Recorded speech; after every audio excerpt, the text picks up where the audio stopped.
In the 2020s, electric cars have been moving into the cultural mainstream for a long time at this point. Car companies are doing everything they can to turn their internal combustion cars into interesting, collectible, exciting cars while they still can. Porsche is a front runner in that category, doing everything they can to make the internal combustion as interesting as possible before it goes away. And no more is that clear than this, the GT4 RS. I wanted to show you guys a couple of the interesting details and what makes this car deserving of that RS nameplate. So there are a number of things up front that make this a true RS car. Of course, you can see in the hood these NACA ducts to direct air straight into the cooling system. Of course, on the top of each wheel well, you have these vents to relieve pressure from the wheel wells. And my favorite detail up front is the Porsche crest being replaced by a sticker. Of course, to Porsche, every gram counts, so this sticker is going to weigh a little bit less and of course be a little bit more aerodynamic.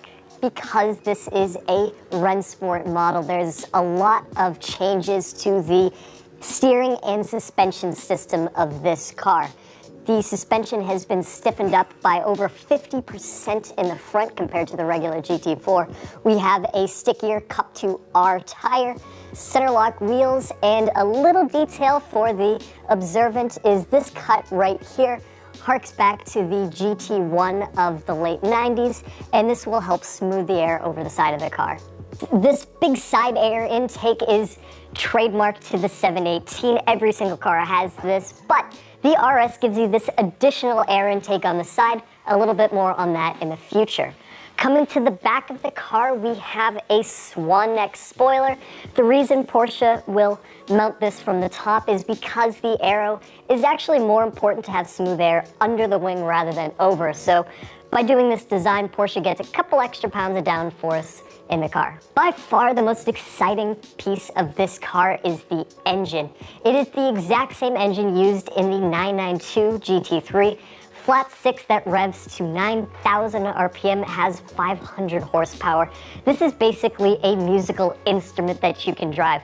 Porsche designed this specifically to have the airbox shared with the interior compartment and these intakes here on the side letting air in directly behind your head to make this as emotional as possible. The transmission in this K is a 7-speed PDK. It is specific to the GT4 RS with shorter gear ratios than the standard GT4, and Porsche designed it specifically to be as fun as humanly possible. So that is a quick tour of this GT4 RS. Of course, there is so much more to go over with this car once you get it out on the street, but that'll do it for me today, showing you some of the fun details of this car. Hope you enjoyed. Take care.